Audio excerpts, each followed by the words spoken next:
Fala galera do Mile High Brasil, Thiago aqui falando. Vamos estrear hoje o Mile High Brasil News, um compilado de notícias do que aconteceu ao longo da semana, para a gente dividir com vocês. Fica um local para vocês encontrarem todas as notícias mais mastigadinhas, tudo que foi a semana do nosso querido time do coração, o Denver Broncos, né?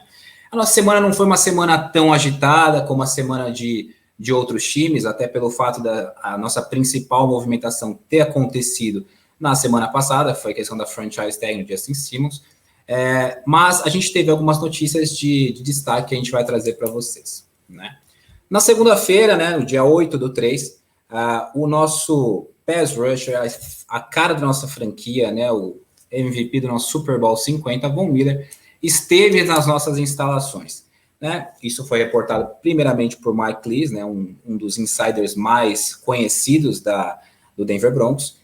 Isso eu vejo como um fato positivo, até se a gente levar em consideração tudo que foi reportado, tudo que foi falado por George Paton na última entrevista que ele deu, né? O interesse de ter o Von Miller, as negociações que estão ocorrendo, né, para a questão do contrato, né?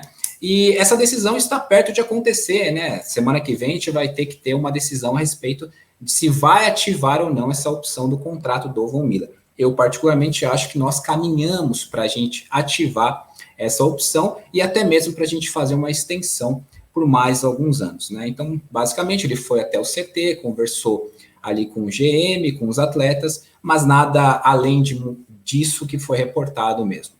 Na terça-feira já tivemos uma movimentação um pouquinho mais animada para o time, né? Que o Denver Broncos ele decidiu colocar as tenders nos jogadores que são agentes livres de direitos exclusivos.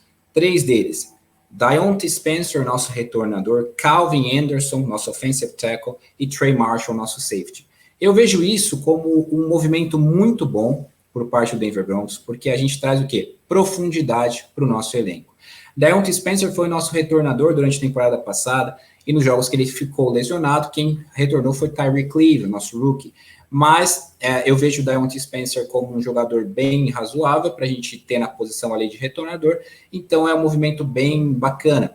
A gente ter o Calvin Anderson na linha ofensiva é importante porque pela rotação da linha ofensiva é questão de profundidade, né? Então, assim, a gente está hoje com a melhor linha ofensiva da divisão, isso daí principalmente depois que os nossos rivais de divisão, Kansas City Chiefs, fizeram os 2 cortes ontem, e aí agora você ter na rotação Calvin Anderson é muito interessante. E Trey Marshall também é interessante você manter ele no elenco, justamente para a questão que a gente está ainda da posição de safety. A gente tem o Justin Simmons com a tag, e a gente tem a questão que vai ser decidida a respeito do Kareem Jackson, né? Se ele vai ser ativada ou não essa opção do contrato. Então, você ter o Trey Marshall ali é importante, por quê? Porque você evita uma need gritante já nessa off-season e você ir para o draft com essa need gritante. Já no outro dia, na quarta-feira, nós tivemos a divulgação por parte da Liga da NFL para todos os times sobre o cap. O cap passou a ser 182,5 milhões de dólares. Para o nosso time, isso daí não impactou tanto, porque o nosso time levou o cap da temporada passada. E hoje, mesmo já contando com a franchise tag Justin Simmons, com a ativação do Von e do Kareem Jackson, nós temos um cap ainda sobrando de mais ou menos 33 milhões de dólares, que dá para fazer bastantes movimentos interessantes nesta off-season, né? Também nesta quarta-feira nós tivemos uma notícia importante, tanto para o atleta quanto para o Denver Broncos, que foi a decisão por parte das autoridades de não fazer acusações de dirigir embriagado contra Melvin Gordon, né? Isso era muito importante por parte das autoridades e era esperado para o atleta. Por quê? Porque isso evita que ele seja punido por parte da liga. Claro que não é impossível ele ser punido, mas é improvável, já que as autoridades decidiram não apresentar acusações. Ele só recebeu uma infração efetivamente de trânsito, né? Então eu vejo como bem provável que o atleta esteja no nosso elenco na temporada de 2021, né? Na quarta-feira também já foi informado pela Liga que os Denver Broncos não receberam nenhuma escolha compensatória de draft, né? Isso foi reportado pelo Zach Stevens. E então a nossa ordem de draft passou a ser a seguinte: no primeira escolha nós temos a escolha número 9, geral, a escolha de segunda rodada número 40, terceira rodada 71, quarta rodada 104, quinta rodada 135, sexta rodada 166, sétima rodada nós temos duas, de 199 e 201, aliás, temos três, é 213. Então, assim, o Denver Broncos não recebeu nenhuma escolha compensatória, mesmo vários atletas tendo saído da equipe. Então, a gente vai com essas escolhas para o draft, e aí é questão de movimentação, decisão do GM no momento que a gente estiver no draft, se vai subir, se vai descer, e essas escolhas podem aumentar ou diminuir ao longo dos 3 dias de draft, né? Na quinta-feira, nós tivemos um movimento também bem interessante, foi reportado por um dos insiders mais conhecidos em Denver, que é o Wood Page, que o nosso general manager tem interesse em 4 jogadores na free agency. São eles, o linebacker Eric Wilson e os cornerbacks Troy Hill, William Jackson III e Jason Verrett.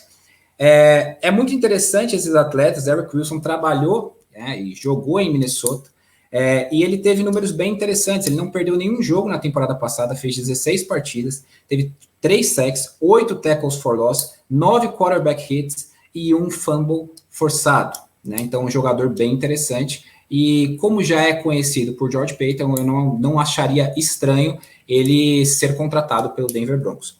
A questão dos corners, inclusive, a gente discutiu na nossa live bastante, que é uma posição que a gente acha que existe uma carência bem grande, um need bem gritante.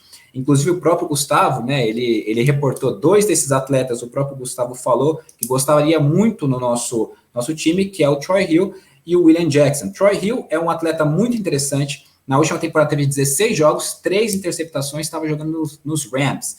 O Jackson fez 14 jogos, teve 1 interceptação e estava nos Bengals. E o Jason Verrett teve 13 jogos, 2 interceptações e estava no 49ers. São atletas bem interessantes e, como a gente já falou, é muito interessante esse movimento que o George Paton vai fazer. Eu acredito que é o mais correto, de você preencher as necessidades mais gritantes antes do draft. Por quê? Porque isso te dá uma flexibilidade para você chegar no draft e você fazer efetivamente aquilo que é melhor para o time e não você atender aquela need gritante naquele momento. Também tivemos um reporte na data de ontem que efetivamente o nosso general manager, juntamente com o quarterback coach Mike Shula e também o Brian Stark, né, que faz parte do scout do Denver Broncos, eles estariam presentes na data de hoje no Pro Day de ninguém menos que Trey Lance, que é um dos prospectos de quarterback com maior hype efetivamente do próximo draft, né, juntamente com Trevor Lawrence, Justin Fields e Zach Wilson. Então, George Paton até deu uma entrevista semana passada dizendo que gosta de ver o jogador no campo, né? Isso se referindo a Drew Lock. Então, isso não deve ser diferente com os prospectos de quarterback. Ele gosta de ver efetivamente o atleta no campo, ver o que o atleta pode entregar e pessoalmente. E hoje, efetivamente, ele esteve, né, na Universidade de North Dakota e ele viu efetivamente no campo Trey Lance. Trey Lance tem um braço muito forte, né? Então, ele lançou muito bem, teve bons arremessos.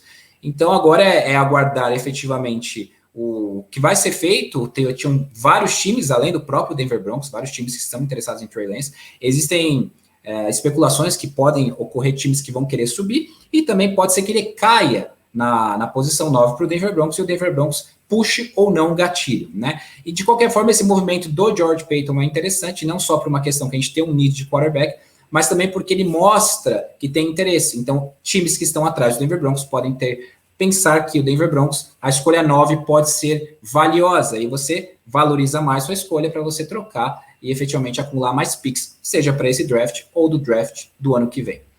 É isso aí, galera. Essa foi um compiladinho de notícias da semana. Esperamos que vocês tenham gostado. A gente vai trazer toda semana as notícias para vocês. Acredito que semana que vem vai ser uma semana bem agitada, bem movimentada, que vai ser o começo da free agency, efetivamente. A gente vai ter já a resposta das ativações ou não dos contratos de Kareem Jackson e Von Miller, e a gente espera que vocês tenham gostado desse nosso novo formato, Mile High News Brasil, Mile High Brasil News, na verdade, né?